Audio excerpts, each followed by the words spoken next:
I just emailed you the assignment for the week. You got all week to do this. We're going to look at them on Friday. I think I said that. Didn't I say that? Yeah. So on Friday, we're going to go. Yeah. So what we're going to do is you're going to turn these in, and we're going to just.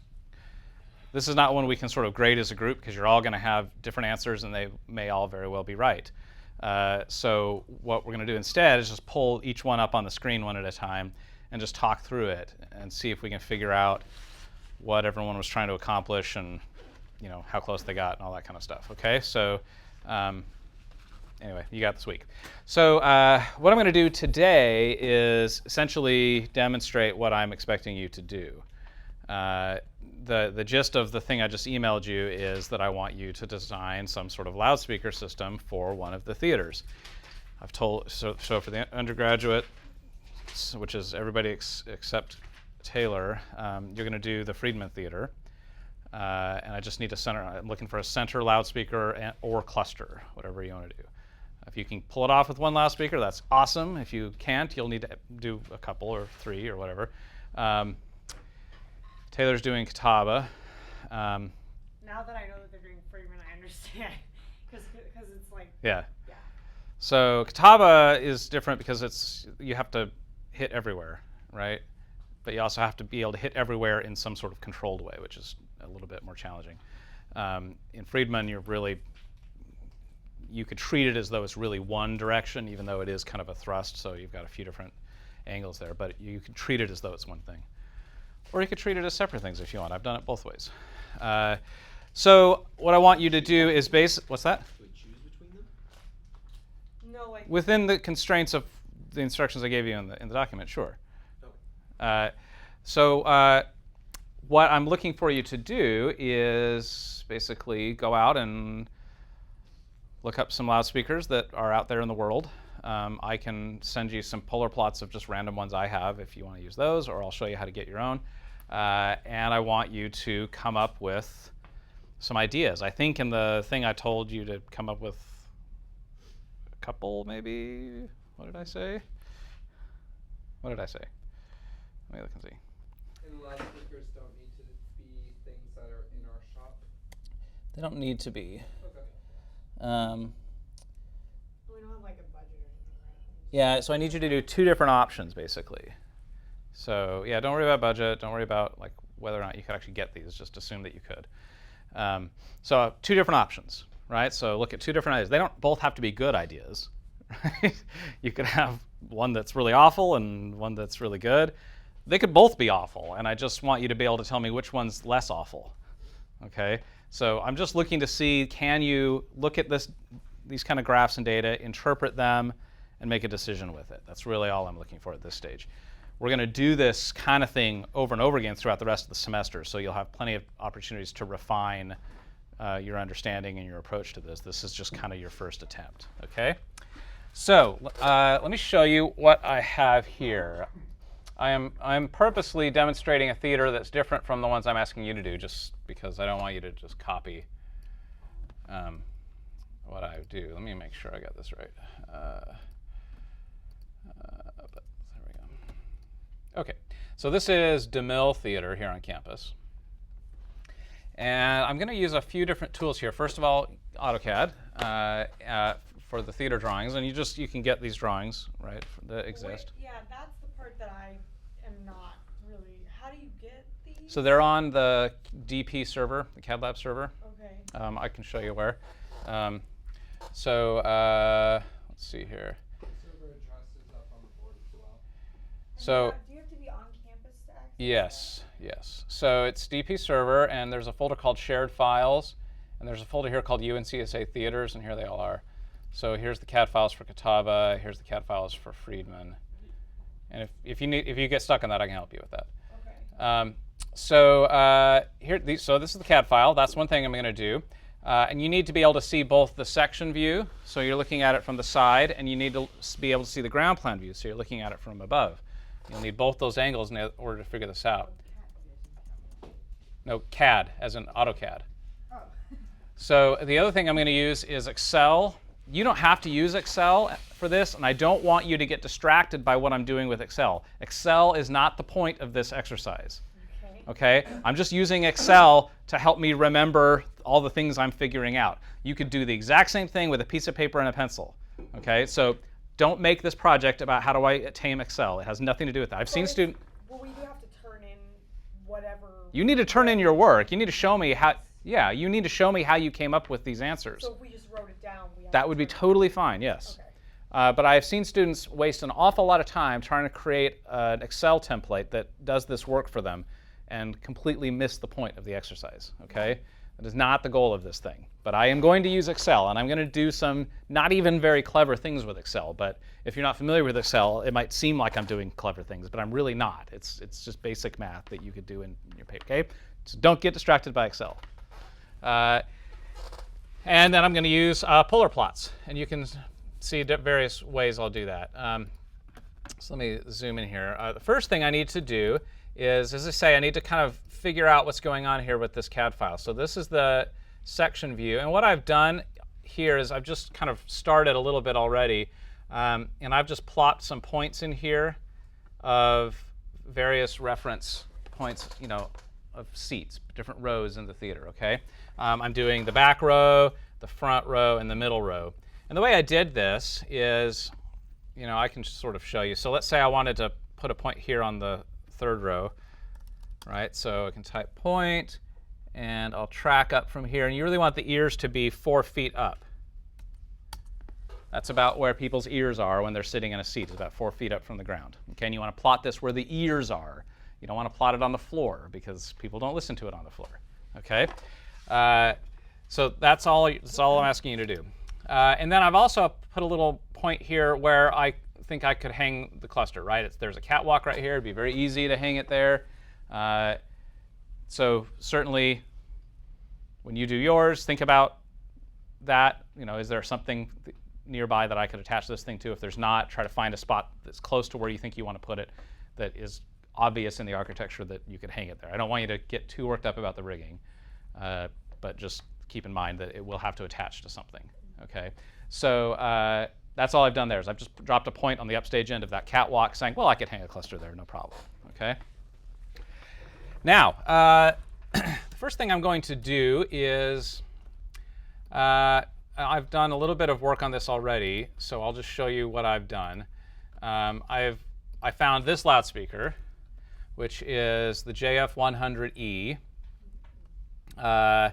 And according to the spec sheet, this thing is, its nominal coverage angle, you see here.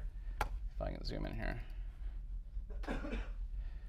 Nominal coverage angle is 100 degrees conical. And what that means is the 6 dB down point, you run into that, it's a 100-degree beam width. And that's, but by conical, they mean all axes, right? So both horizontal and vertical and probably diagonally and everywhere, right? So that means 50 degrees in any direction from center, and you will find 6 dB down. On average, you know, there's a certain frequency they're calling out there, or an average on that. So that's what I know this about that, this loudspeaker. And that's interesting to me because if I measure these angles, so if I just measure the vertical area here that I'm trying to cover, it's 54 degrees, which, so I'm saying because it's a conical, when the spec sheet says this is conical 100 degrees, 100 degrees coverage between 6 dB down points. So the spec sheet just told me that. So I know if I go 50 degrees in any direction from center, I hit 6 dB down, okay? And then I'm looking here and I'm realizing that's a 50-degree range of area that I'm trying to cover. So this should more than cover it, okay? So I'm just, and I'll tell you why I'm more interested in a 50-degree, or why I'm more interested in a 100-degree coverage loudspeaker rather than just finding a 50-degree. I'll show you that in a minute here. But for the time being, let's just sort of play around with this. So the first thing I want to do is just kind of generally guess where might I want to just try pointing this to begin with. And most people, when you're first starting out, would say, well, I'm just going to point it in, you know, somewhere in the middle. and then it'll hit everywhere, right? That's perfectly reasonable. So let's try that. The first thing, actually, what I need to do is, let me just label these real quick. So I'll call this one, I don't know if this will work, seat A.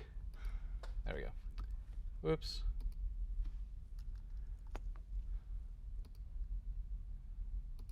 Okay. And, oops. This will be seat B, and this will be seat C. This will just help me keep track of things a little bit. So then I'm going to go over here to Excel, and I'm going to say seat A, seat B, seat C. And then the first thing I want to know is the distance. How far away are these seats from the loudspeaker? Okay, so I'm just going to measure that real quick here. So I'll take my little measurement tool, and I'll say, all right, loudspeaker to seat A is 32.93 feet. It says that right there. Okay. Mm-hmm. And then let's see seat B. Now, by the way, I've scaled this thing to decimal feet as opposed to inches. And if you don't know how to do that, I can show you that a little bit later. If you, the files you get straight off the server are going to be in feet and inches, so it's going to say something like 23 feet, 8 inches or something, and that's less helpful to me. So I modified it. I scaled it to give me decimal feet. Okay. So 23.901, oops, 0.901 feet to seat B. And to seat C is 18.552 feet. Okay, so that is how far each of these seats are away from the loudspeaker. Now, what I want to find out is if seat B is where I'm aiming it, then that is what's called, that's my on-axis point, that's the reference. That's everything is compared against that spot, right? Because we know that the loudspeaker does its best on axis, okay? And then you just say, how much does it change when I move away from that on-axis point? So what I want to find out is,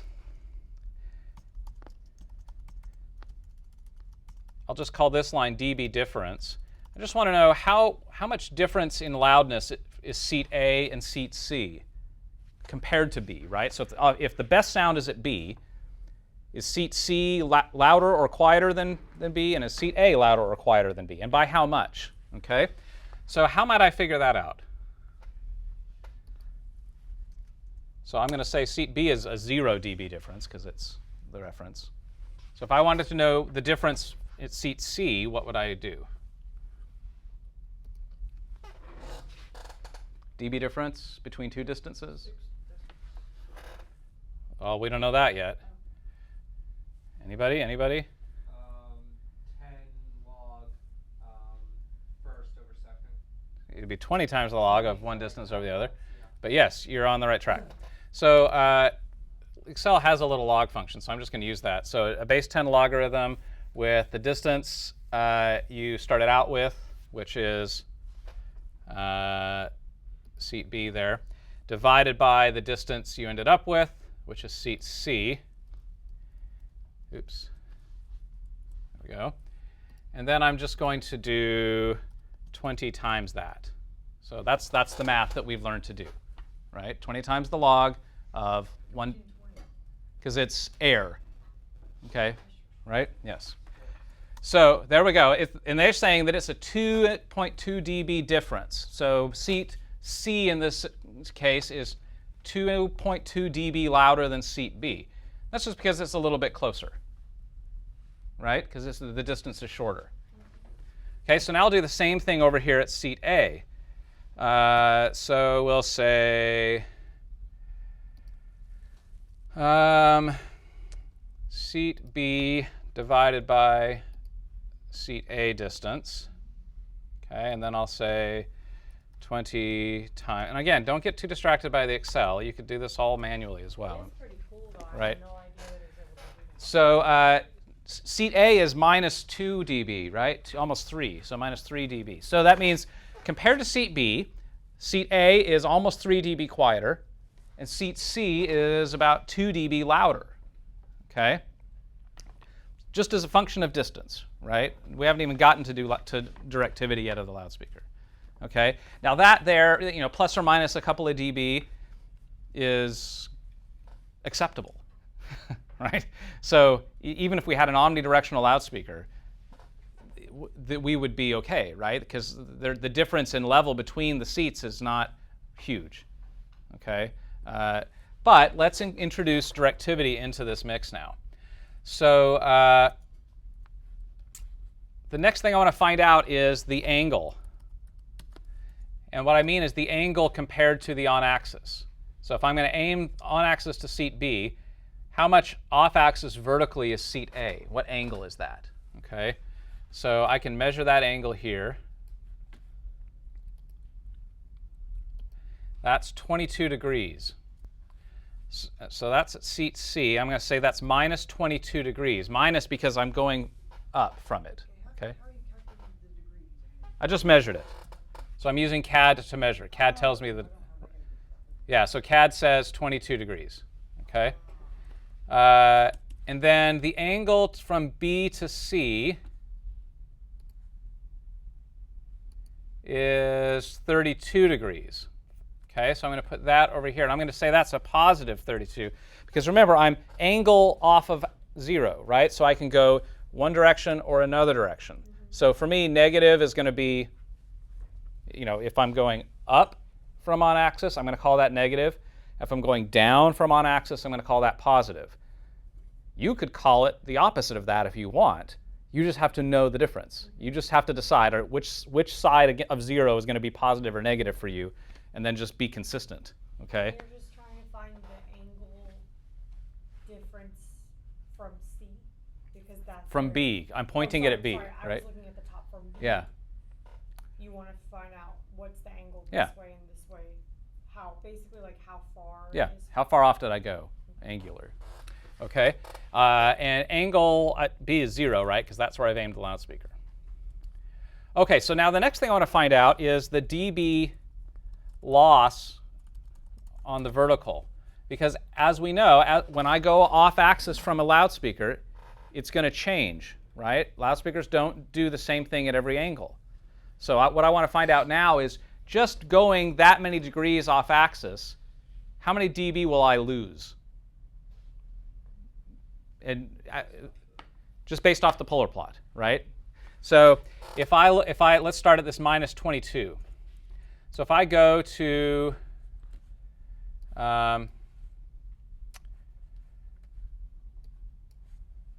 which one should I do first?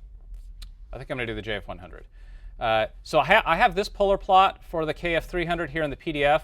The PDF for the JF100 does not have a polar plot, so I'm going to have to do something different for that. There's a program called PolarView that comes with LARA that we're going to learn in a couple of weeks.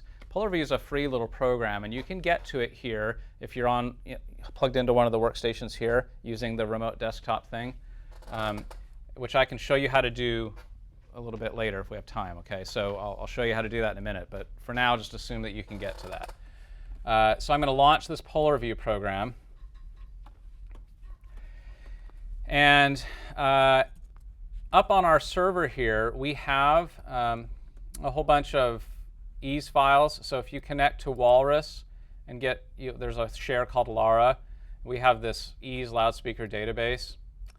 And these are digital files that have directivity information in them. And you can use these for lots of things, but what I'm going to do is load them up into PolarView so I can see the polar plots for this particular loudspeaker. Okay? So I went into the EAW folder, and they have a JF100E here. It's a JF100, but that's about the same thing. Okay?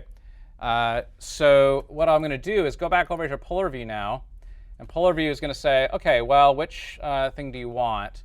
And I want to switch my type over here to the .lob, because that's what the file was over here. I'm looking for the .lob file. So there's the JF100 LOB file.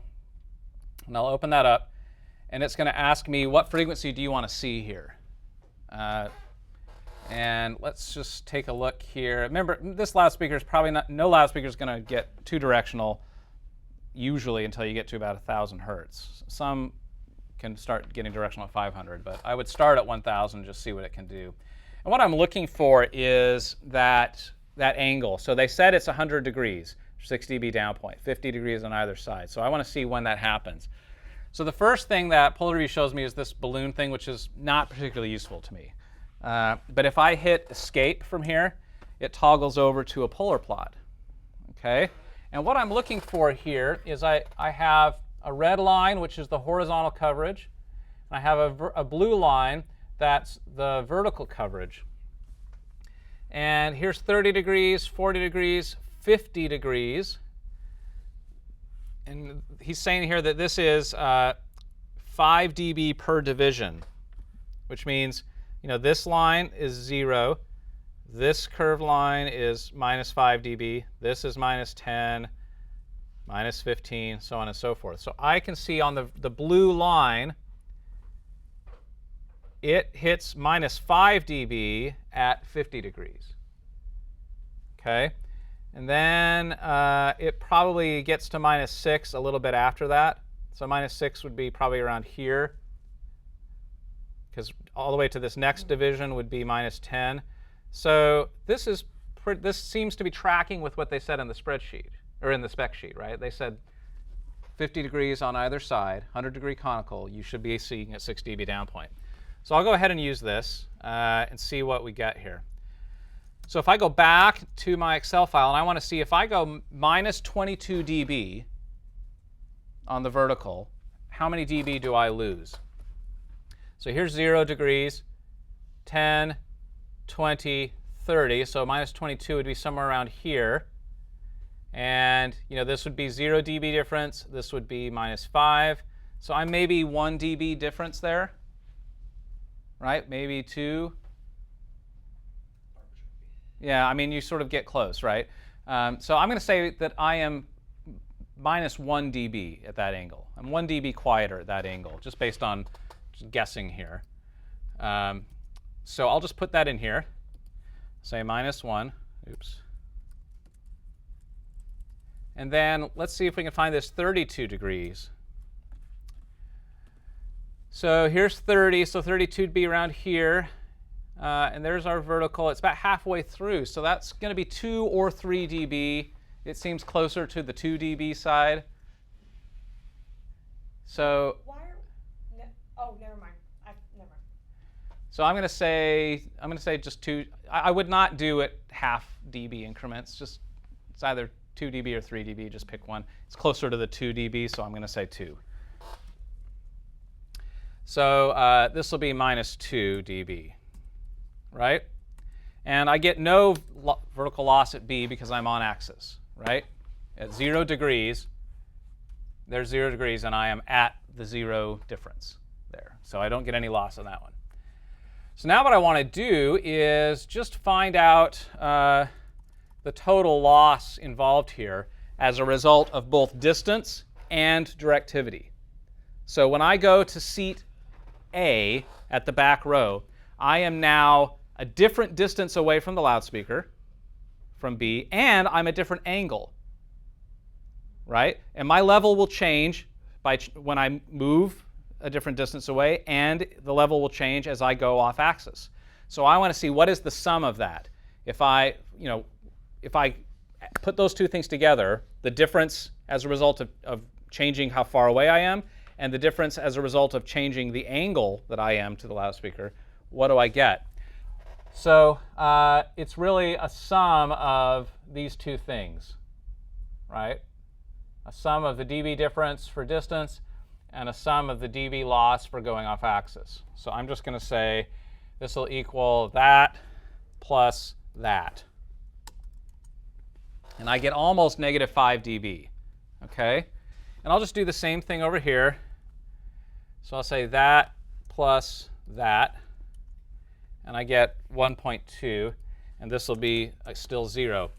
Okay, so just looking at the vertical axis at 1 kilohertz, so this is only for 1 kilohertz. You'd have to look at other frequencies to see what they would do. I am now the back row, no, the front row, A is the front row. The front row is almost 5 dB quieter than the middle, and the back row is 1 dB louder.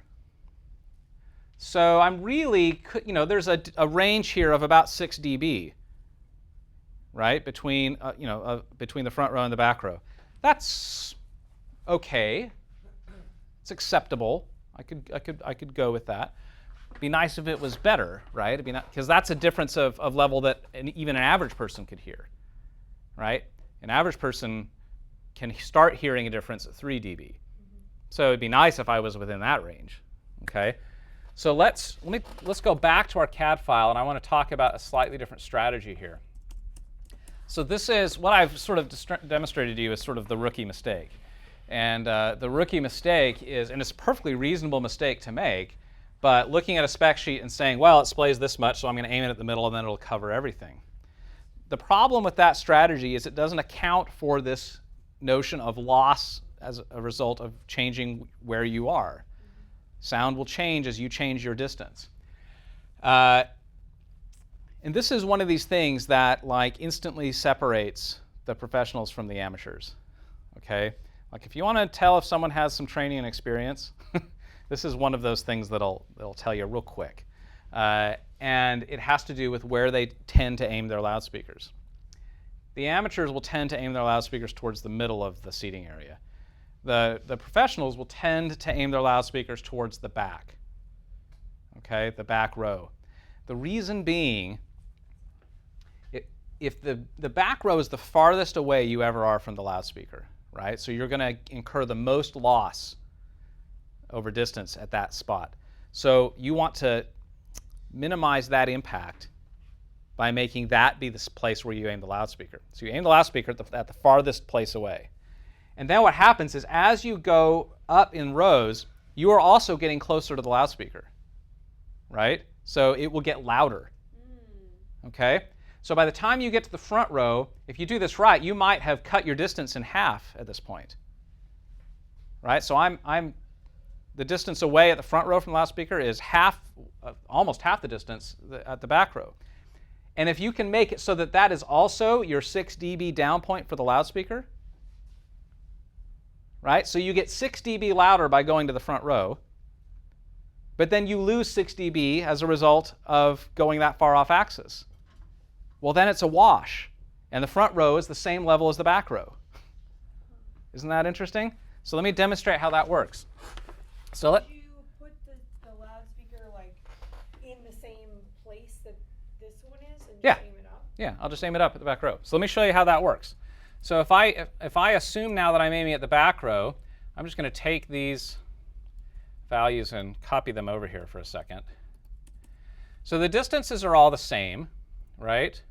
But C is now my on-axis. So I'm going to take this 2 degrees and move it over there, because that's the same. This becomes 0. And I just need to measure this new angle for A, or sorry, hang on, I'm doing this wrong. So it's this one that's different. So this will be the 2.7835132, but it'll be positive now.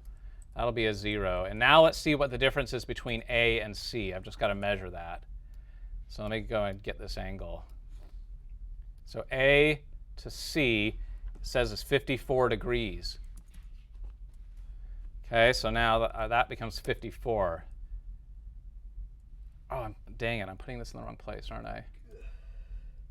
Hold on. I was doing that on the dB difference.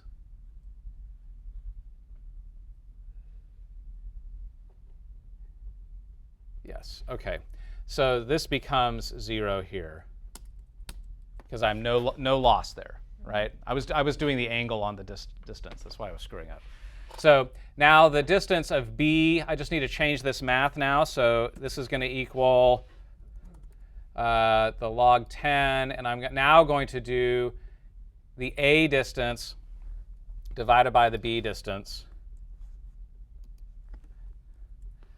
and 20 times that. So there's that. So I'm getting louder, right? Almost 3 dB louder. And in this case, I just want to change these two cells. So I'm going to, instead of this, I want that to be compared against A. Ooh, that didn't work.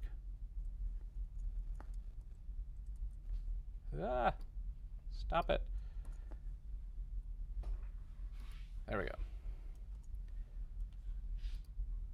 Did I do that right?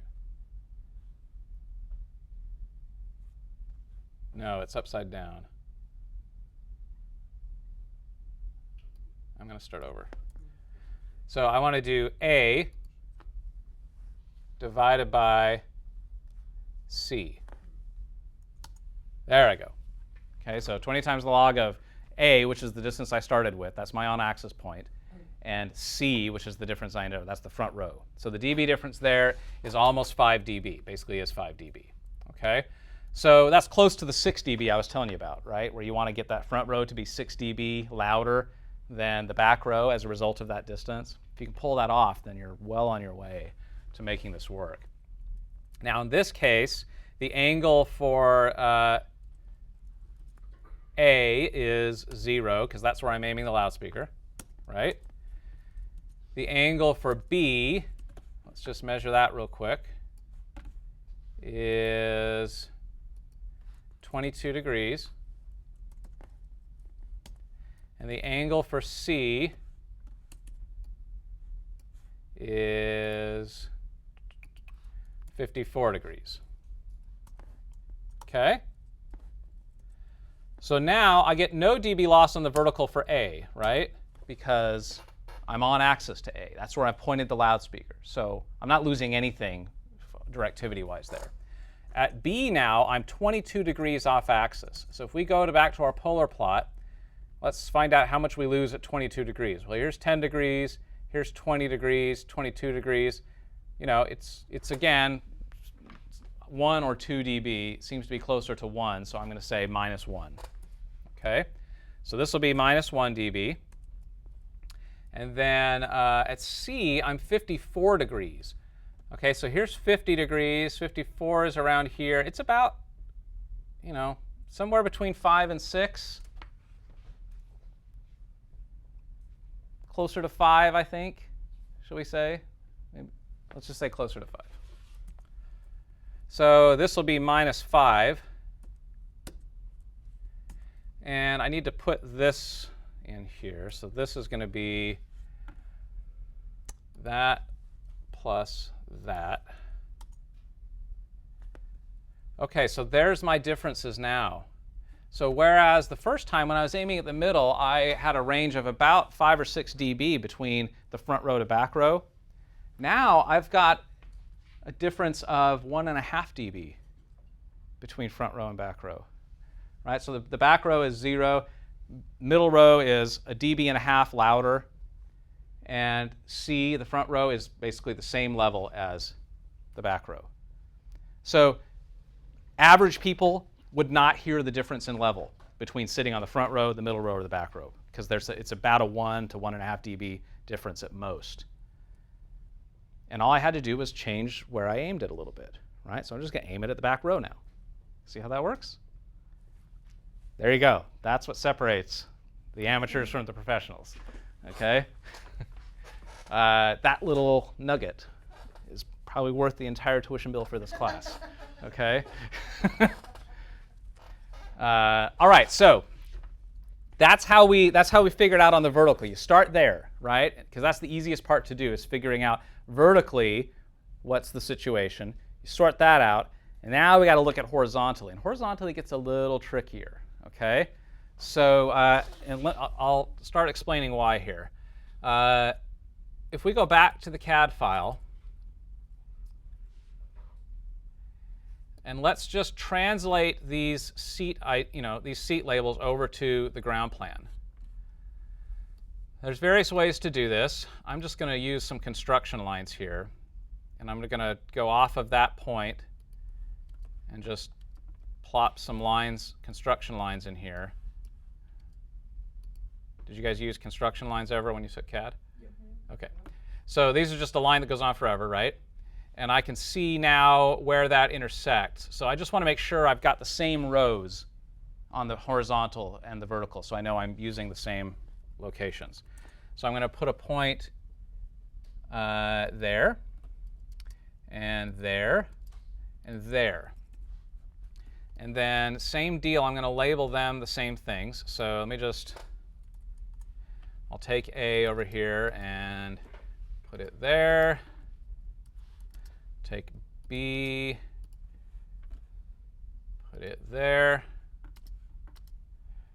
I'll take C, put it there. Okay, so there's my seats. Now what I want to find out is what happens when I go off-axis horizontally, right? If I just kind of just do a real quick, oh, I need to plot the loudspeaker too. Hang on. So loudspeaker is there.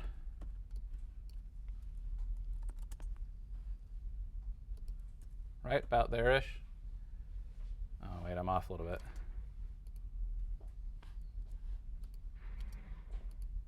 There we go.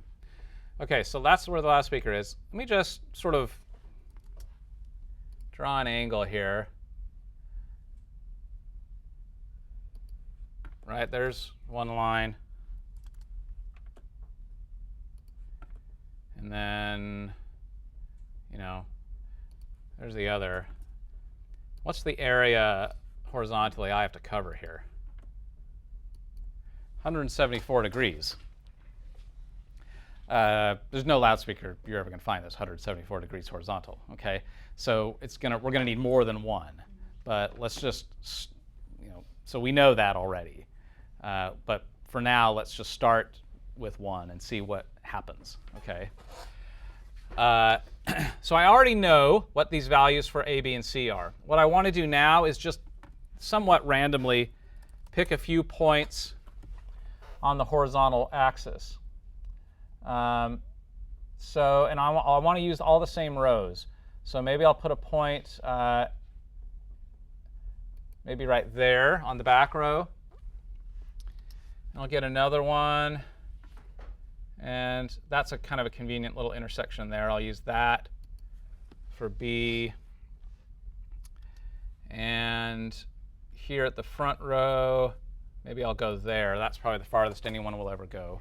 All right, they'll never have a seat any closer than that. OK, so let's label these real quick here now. So I'll call this, oops.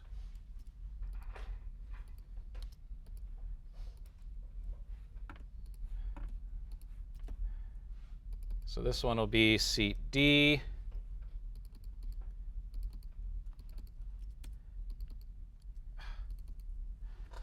E. Stupid CAD. There we go. E. Did we spill? Yep. You are the king of that. Yes, I am. All right. So there's seat D, E, and F. So D, E, F.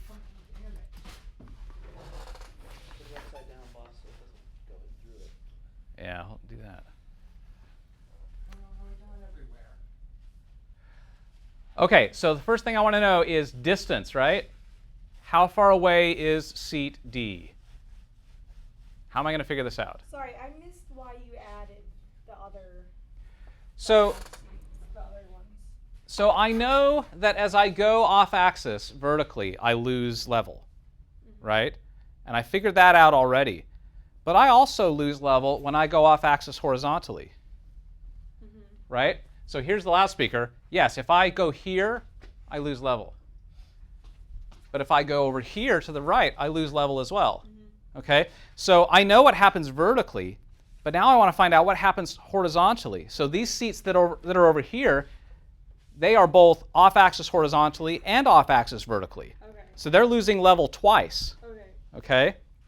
Okay? So I know that I can make it work here, but no one actually sits there because that's the aisle. Right? So I just want to find out now what happens as I sit over to the side a little bit. Okay? So before I can find out that, I first need to find out how far away are each of those seats from the loudspeaker, right? Because there, as we know, there is a difference in level purely because of a change in distance, independent of directivity, right? Because this will be a different distance away from the loudspeaker than this one will be, than that one will be. Everyone is sitting a different distance, and therefore the sound level changes. So that's the first thing I want to find out before I even start worrying about directivity is how far away are those seats? Well, how far away are they? Well, the first thing I could do is just measure here, right? Hang on, turn on my object snap to node. There we go. So let me measure again. There to there.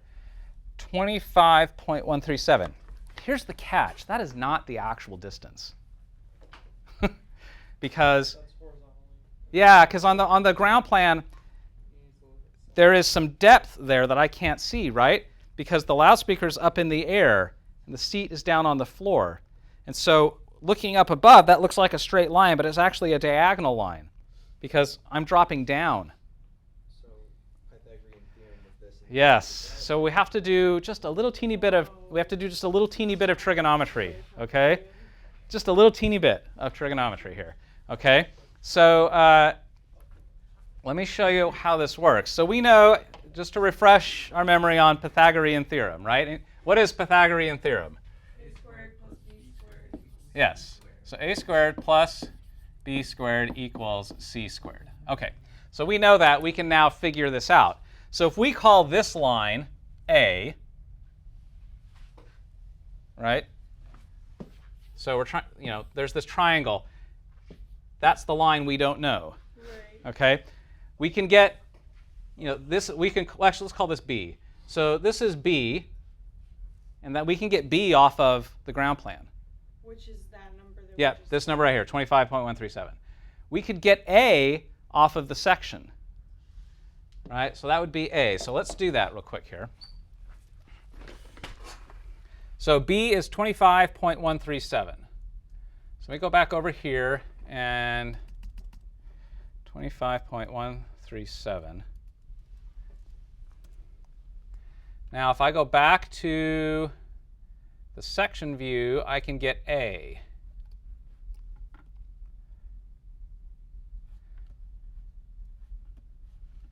And I need to draw myself another little construction line here off of the back row, because that's where seat D is on the back row. It's just horizontally.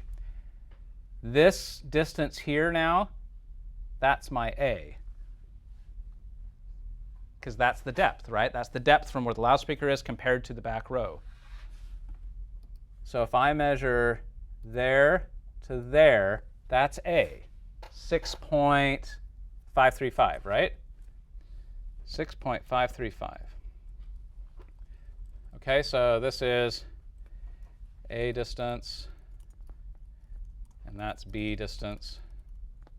No, B distance, A distance. Okay? So what's the math here? How do I find C then?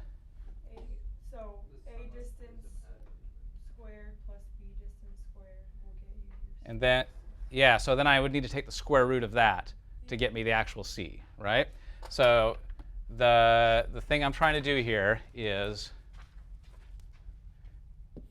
the square root of 6.535 squared plus 25.137 squared, right? Yeah, but Yes? why is it the square root?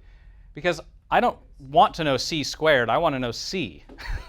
So, right? I don't know. I guess I don't really know. So this, A squared plus B squared will equal C squared, right? Right. But I don't need C squared. I need C. C is the actual distance. Right. Okay? So if I just take the square root of C squared, I get C. Okay. Okay? So this is how you unfold this thing by just saying the square root of A squared plus B squared gives you C. Okay. Okay? So we can do this in Excel if we want, but let's just do it real quick in pCalc. So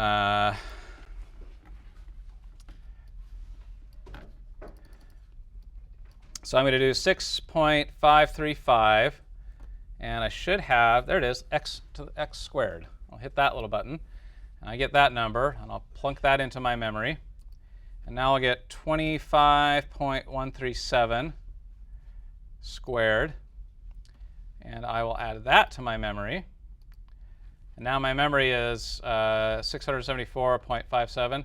So I'll pull that back up, memory recall, and then I'll get the square root of that. So the square root of x gives me 25.9725, whatever, okay? So I'll copy that number, and I'll put that over here. That's my distance. So you can see that the B distance that I measured off of the ground plan was 25.1. The actual distance to that seat is 25.9. So, you know, it's best a foot difference. Probably not going to make a huge difference in this case in level.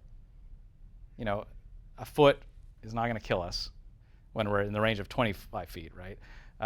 But when we get to the front row, it might actually be a more significant difference. So let's do those real quick. If we go over here to E, let's find the distance for E. So, oops.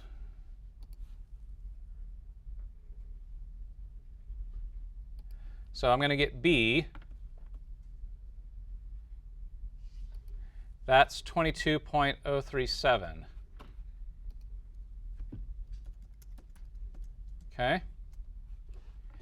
And let me get my A for this one now. So to get A, I'll need another little construction line here off of that row. And then this will be my A. 13.118. Okay. And now we can sort this out. So this would be 22.037 squared and 13.118 squared. And then take the square root of that, of the sum of those. And we get 25.64. Okay, so here's an actual, there's a few feet difference in this case now, right? Between what the ground plan tells us and then what we derived mathematically.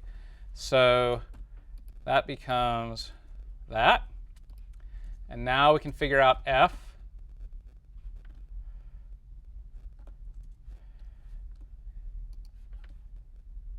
It should be here and here. That is 18.26. And the A is going to be, give me another line here.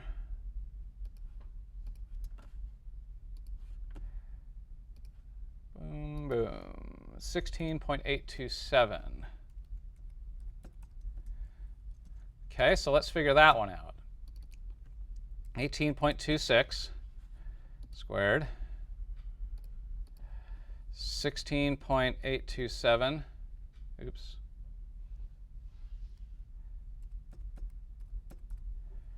squared. Is that, and the square root of that is 24.8. So that is a much bigger difference now, right? Because just looking off the ground plan, it was like 18 feet, but in reality, it's like 25 feet to that seat on the front row. Okay? So now I know those distances, and now I can figure out the dB loss. And remember, everything's compared against what row? A, right? Because that's where we aimed the loudspeaker. So everything is compared against A. So I'm going to say the base 10 logarithm of A divided by D in this case, right? And then 20 times that. I get there.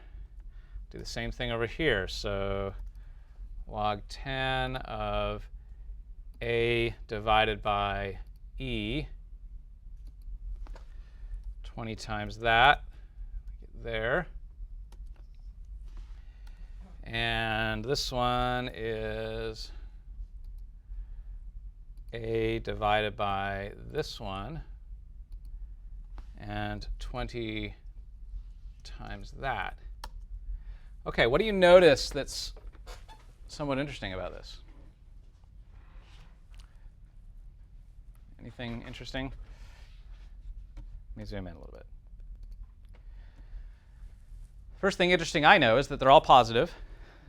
Okay, so all of those seats are closer than that A where I've hit the loudspeaker. And that's a good sign, right? You want A, which is where you've aimed the loudspeaker, you want that to be the furthest away. Okay, so if you get a negative number on any of these other seats, then I would think about that for a second. Say, is that really what I want? Because ultimately, you want to be getting louder as you move away from your on axis, right? Because by moving off axis, you're going to get quieter by virtue of directivity. So you want to be getting louder as a result of distance. You want every other seat to be closer to the loudspeaker than the on axis, so that when you get quieter as a result of directivity, they cancel each other out. That's the whole point, is you want to compensate for the loss in directivity through gains in distance. Okay? So that tells me I'm on the right track. All those seats are louder, which means the hits I'm going to take by going off axis are not going to be as hard. Okay? So now I can start figuring some more of this out.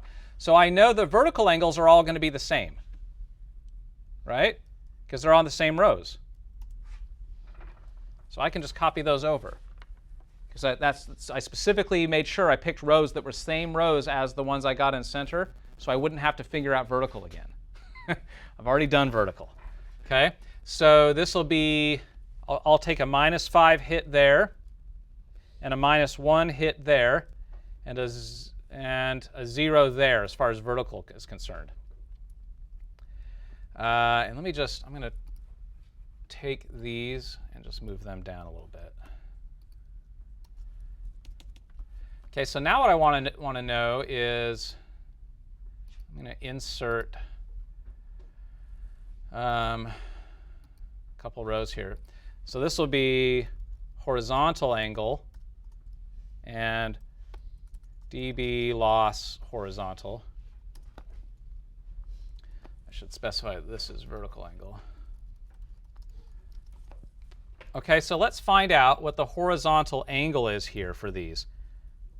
For here it's 0. These first three is 0 because it's on the center line. Right? I haven't gone off axis center. Right? Because A, B, and C are here on center line. That's where the loudspeaker's aimed. Okay?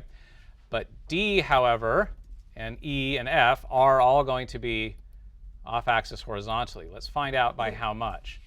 So let me just draw some lines here. There's one there. And there's one there. And here's one there. So let's see what our first angle is. Ooh, come on. So angle from D to center is, wait, try that again.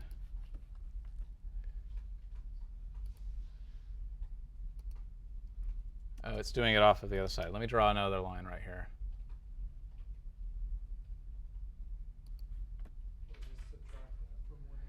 Yeah, I know, but that's too complicated. I'll make a different line I can measure off of. That one. Oh, it still grabbed it. Look at that. Stinker.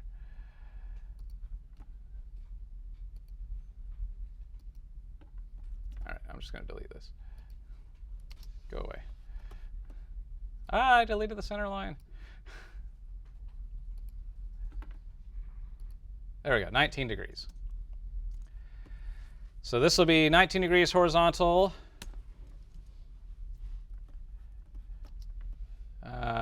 This one, seat E, oops,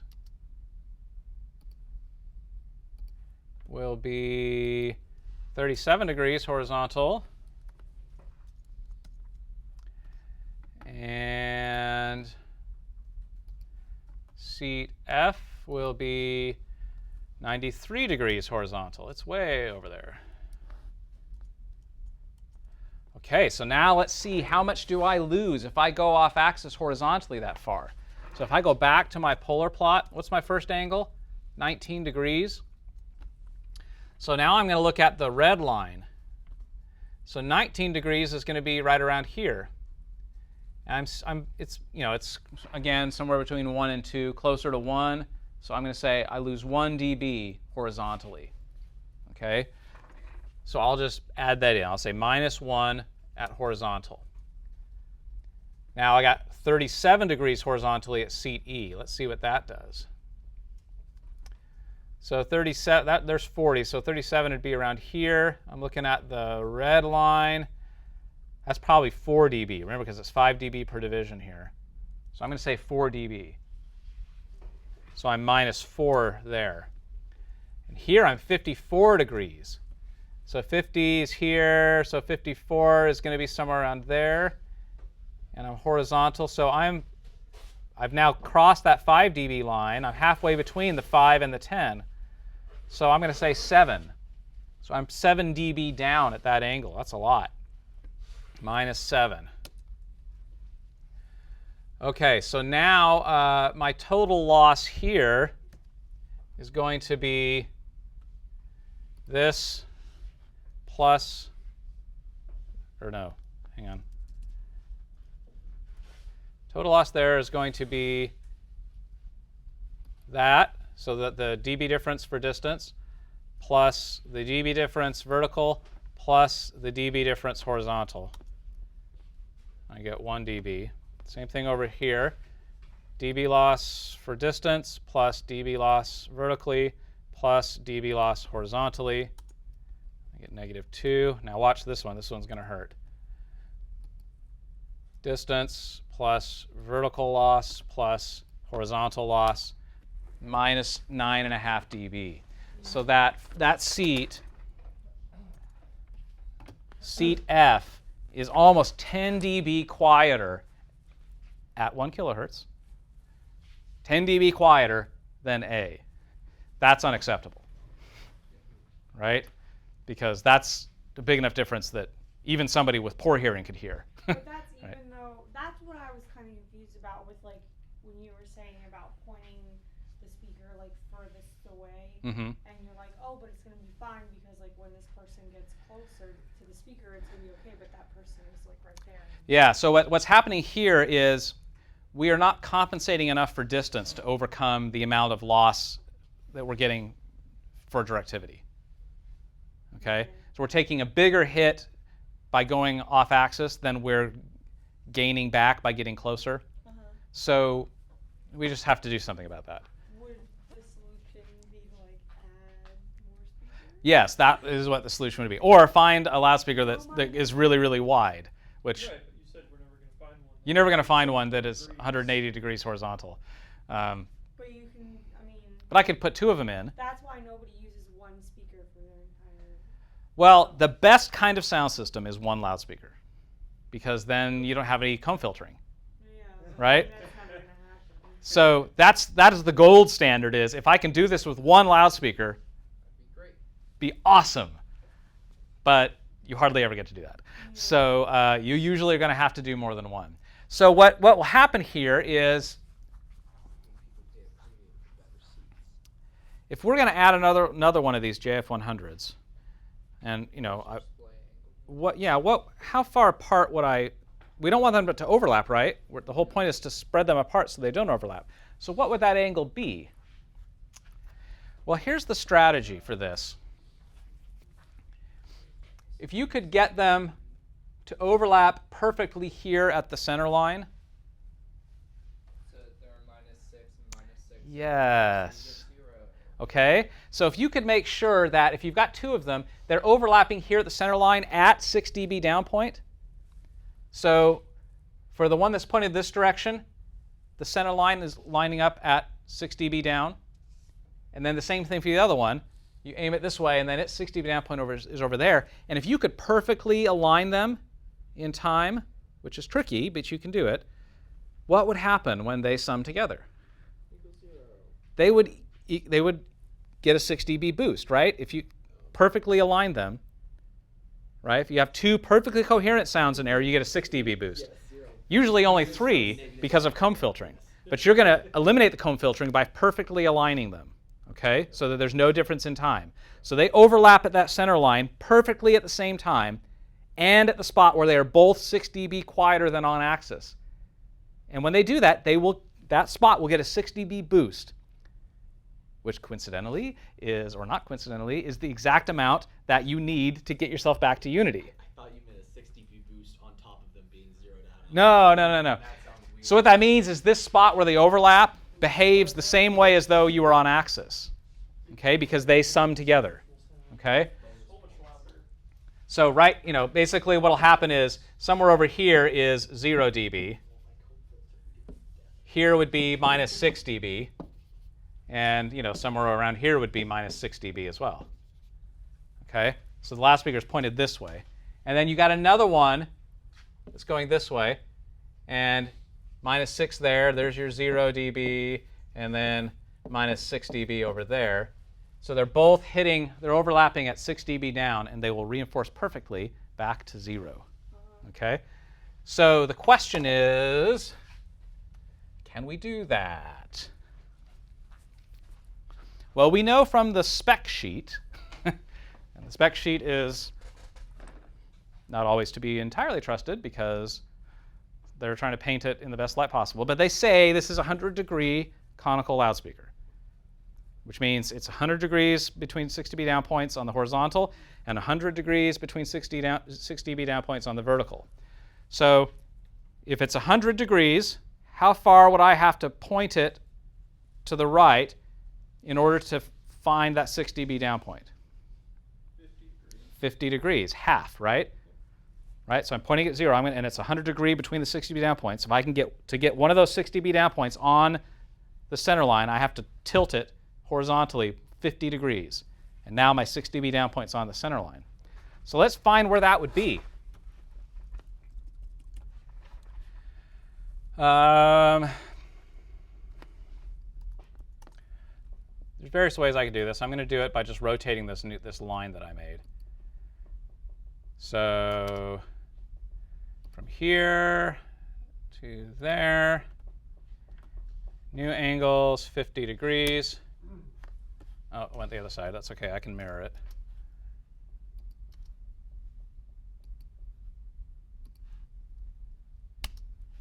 There you go. There's my on-axis angle. And let's just confirm that I did it correctly.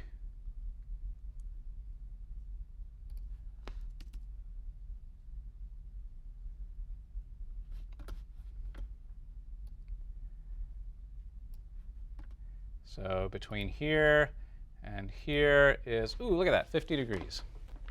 So this is where I would want to aim horizontally my first loudspeaker. Which the line you just created? Yes, that line. Let me change the color of it. So the red line, that's where the loudspeaker gets pointed. And then I would add another one pointed the opposite direction. Okay? And for now, just assume that that's possible. And when you get into the space, you'll have to measure that and not really perfectly align them. And they might not need to be perfectly 50. You can use SMART to figure that out. And we'll do that next fall. Okay? But for now, just assume that that's possible to do. It is possible to do. It just takes a little work. Okay. So assuming that now, what I want to do is just create some new points that intersect with the rows that I'm interested in. Okay. I can't now. I'm far enough off here that A and D are off of the seating area now. But now, so here's the really cool part of this. Everything, at least on the horizontal, between here and the opposite side of that, can now be considered on axis. I have effectively created one loudspeaker that is now 100 degrees, well, 200 degrees, right, between 6 dB down points. Okay? So everything between here and the opposite side of that is on axis now. So the only thing I have to worry about as far as horizontal off axis goes is anytime I go past the red line. Because I'm going to line that up so that's the case. So we're assuming that in that center point right there where our speaker would be, there's now 2 speakers there? Right. One's pointed that direction, the other's pointed that direction. And this angle was chosen very specifically so that they would overlap perfectly and sum together to create that 6 dB boost. So everything between the 2 red lines can now be assumed as on axis horizontally. Okay. We could keep going. We could add another one, add 3 of them, and create a new super wide loudspeaker. At that point, it'd be 300 degrees, so on and so forth. So like in your case with Catawba, where you're going to try to get it to go all the way around, you're going to need to find a loudspeaker that is about 45 degrees horizontal coverage so that you can put 4 of them together to create a full 360 degrees, or 90 degrees. You need 90 degree horizontal coverage, sorry, 45 on the other side. So 90 degrees horizontal coverage, you do 4 of those, boom, boom, and you got a full 360 degrees, and the 6 dB down points are lining up on the diagonals. So for mine, am I just assuming? I don't know what the ground plans are like in Catawba, like in the server. Do I just need to find one where all the seats? You may have to draw the seats in there. Oh no. I mean, the seating units are on there. You just may need to copy them to have them go there. Okay. So we're about out of time, and I want to make sure I leave some time for questions. But the basic process now would be, I would take my A, B, C, move them there. Right. This now becomes my new center line, and I would just find out what those values are. I'd find the distance to all of those using the Pythagorean theorem. I know that I don't get any loss horizontally or vertically, right, because that's the on-axis. Okay, so I would just go back to my spreadsheet here and get new distances for ABC, okay, because I've now moved the loudspeaker. But I would have no loss on the vertical angle or horizontal angle because on the horizontal I would. Vertically would be the same, right? Because I'm going on the same rows. So I would still get that -1 and -5 vertically, but I would have still nothing horizontal. The distances would change slightly though, okay, just a little bit. And I'd get more or less the same results here, pretty close, within a dB I think it would be. But these would all change now, okay, because these horizontal angles would be quite a bit different. Because D horizontally, just to look at D horizontally is 0. It's now 0 horizontally off axis because it's not off axis of my now combined super wide loudspeaker. Okay, so I can go to D and say D is now 0 degrees and therefore 0 dB loss. And E is, let's see where E is. E is on axis horizontally as well, isn't it? So because it's within the 2 reds. Okay. When you say on axis, I think I keep getting confused, and I'm thinking that you're saying like the exact point that the speaker's pointed at. No. But on axis really just means that it's within the angle and it's not in a Yes. down point. Yes. So when we say on axis referred to a loudspeaker, we mean It's in the no loss as a result of angle here because we are within. Because it's within the angle. Yeah. Okay. So now I can put E in as 0 horizontal angle and 0 loss horizontally. F is the only one that I take a slight hit on here.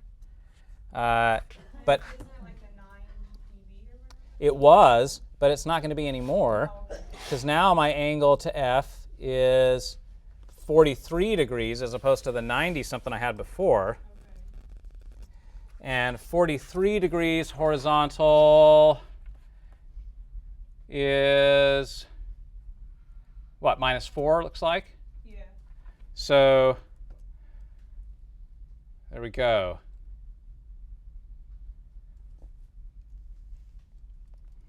So this is better now. Still not entirely perfect, but I'm now within a 6 dB range, which is, acceptable, I think. I think I would still probably like to, these distances would change a little bit, so I might make up a little bit of level if I refigured out those distances, just a little bit. These distances would certainly change a little bit, so that 1.7 might be a little bit different. So it's still that 6.5 where I'm just that far off. It's a little troubling, but that's really only in the extreme situation. In reality, most people are probably only going to sit about this far off. So it may end up only being -4, -5 if I went back and found another seat that was a little bit closer. But this is the basic process that I want you to go through. Is you're going to get the CAD files for whatever theater I've told you. You're going to plop some spots on there. I would just do back row, middle row, front row, and figure out exactly what I've just done. Pick a couple loudspeakers, get the polar plots, and you can either get the PDF polar plots, which I can email out to you, just one random ones I have, or you can use that ease database that I showed you that's on Walrus.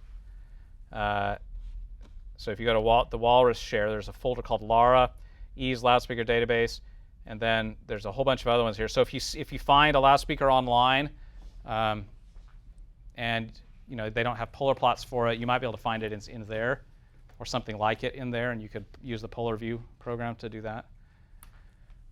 So that's basically it. It's tricky, but It makes sense. you got a week, so I would start working on it. We can only have a day. Yes, because we have to move on to the next thing. So start working on it now so you find where the problems are, and I can help you before Friday. Yes? If you wait until Thursday night to realize that you missed a very important point here, then there's not a whole lot I'm going to be able to do for you. Are you, though, I think the one thing that is definitely going to help me with this is if the video can go up, like... Yeah.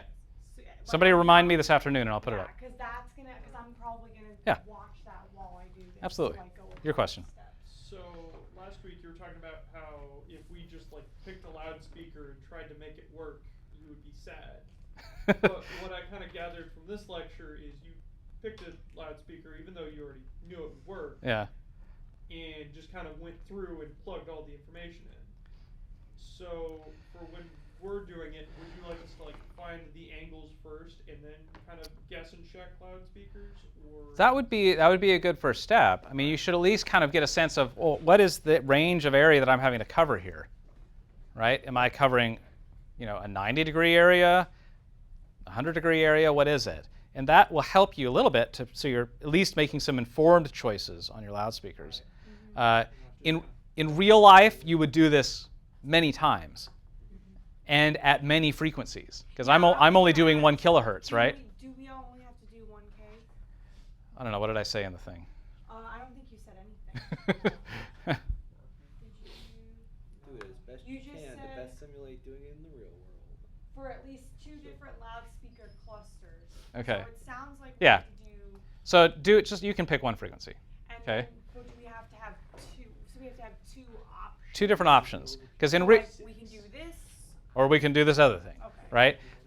Because that's what I want to see you do is figure out all the angles, pick a couple loudspeakers that you think fit within those constraints. So like in Taylor's case, for example, you're going to be looking for, you could say, I'm going to find a loudspeaker that's got a 90-degree horizontal coverage, and then I can get 4 of those and get all the way around the room. Okay? Or are we just assuming, because I guess for Catawba, I just want to cover each seating section. Yeah. Fully. Yeah. It doesn't Yeah. have to be Yeah. we're doing a show. We're No. just playing music. Yeah, in yeah, the theater or yeah, something. yeah. So you can start there and just pick 2 loudspeakers that seem like they might work and plot them out. And then I just want you to be able to look at the dB differences between them and tell me which one you think covers the most evenly. As I say, in real life, you would do more than 2 probably. Right. And in real life, you would also do more than 1 frequency. But that is cumbersome doing manually like this, and it's much simpler to do that in something like LARA that we'll go over next week. So the 2 options should be 2 different. Do you want just 2 options, or Yeah. like 2 different sets of speakers in the same configuration, or 2 different configurations with the same speakers, or just Whatever you want to do. Okay. But I want you to do at least 2 different loudspeakers. Okay, so right? you have to do 2 different Two- loudspeakers. Okay. Because I want you to be able to read 2 different polar plots and tell me how those will map differently in the space. Whether you also pick 2 different deployments as far as where you hang them, that's up to So you. we can do the same, like put them in the same place, Yeah. but use. That would- And if one, like, if we're aware that one sucks more and the other one Yeah. sucks less, that's still doing the project, right? Absolutely. Okay. Absolutely. Yes. Okay. So yeah, I'm not. You could on purpose Pick, like, pick really one crappy that loudspeakers. you know is going to be just a bomb. I kind of want Right? that. And just like see how bad it would really be. That's totally okay. Because the point of this exercise, I don't actually expect you to go through this entire process on a real show, because this is a little cumbersome. This is how we used to have to do it, but it's rough. I was Okay. being you know what? I completely forgot about like programs and stuff. Yeah. And I was like, is this the life that I just have made for myself? No. This is what No, I'm this gonna is do. us doing Like, manually 325. what the program Yeah. is going to be I doing. didn't even So think here- about the program. Okay, so here my rule of thumb about computers No, is dude. never ask a computer to do something for you that you don't already know how to do yourself. Which I think is why Okay. doing hand drafting before CAD Yes, is right. awesome. So that's why that same thing I'm showing you here. Before I let you use a computer program that does some of this work for you, I want to make sure that you understand how to do that work on your own first, right? Because otherwise you're going to have a hard time understanding why the computer is giving you the information it's giving you if you don't understand what it had to do to get that information. Okay? So I'm taking you through a very, very small scale exercise of what you're going to ultimately ask the computer to do. You're just going to have to ask the computer to do the same thing, but over and over and over again for lots of frequencies, and over and over again for lots of different loudspeakers, which computers are really good at doing. Computers are really good at taking a few really simple steps and doing them over and over and over again, right? Which is what you would have to do in real life. You would go through and do these very simple steps over and over and over again hundreds of times until you finally found a loudspeaker setup that worked for you. It would take you the rest of your life, but but you don't have to, because the computer can do that much faster. So that's what I'm looking for. I want to see if you can give me the CAD file. That's helpful, just so I can check your Yeah, I was just gonna add just so I can check your data. But what I primarily want is either, if you want to give me a spreadsheet, that's fine, or if you just want to give me a Word document that has all your notes typed out, or even if you want to just scan a piece of paper that you scribbled on, that's okay. Just don't give me the piece of paper, because I will lose it. So Okay. So we should turn in a digital CAD file.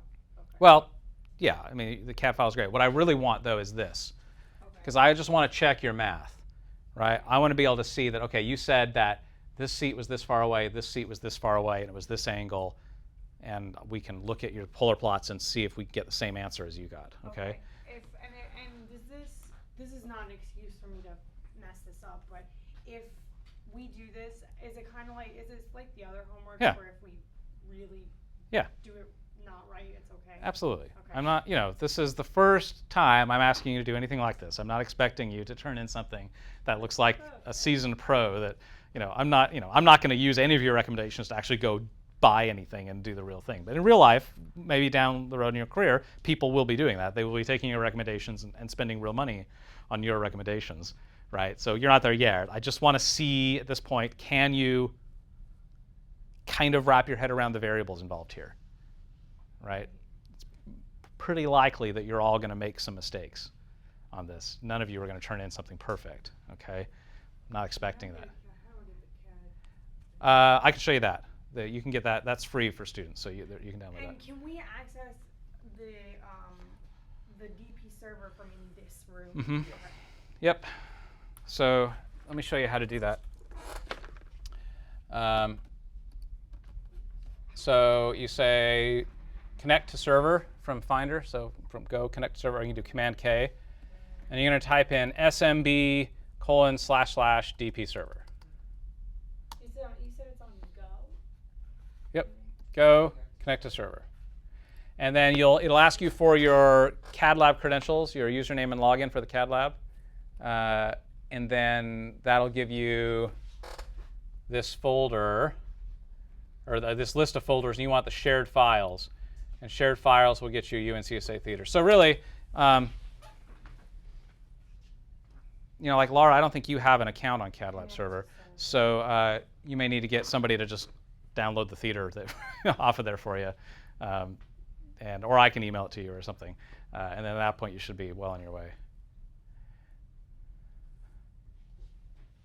And if you're not real confident that you can pull off the remote desktop thing with Polar View, don't worry about that. I'll send you some PDFs of polar plots, and you can just use those. Okay, but if you want to play around with something like this, go for it. But this could get you stuck for a day or two if you're not quite sure how to negotiate that remote desktop, remote app thing. So don't dig into that if you're not confident on that one. Because that, again, not the point of the exercise. The point of the exercise is not to figure out how to do a remote desktop into Polar View. Okay? Nor is the point of the exercise for you to be really slick with Excel. Right. Or even really slick with AutoCAD, quite frankly. I mean, that's not the point. The point is just understanding that distance affects how loud it is and angles affect how loud it is. Right. That's the point. So that's the things I want to see you do.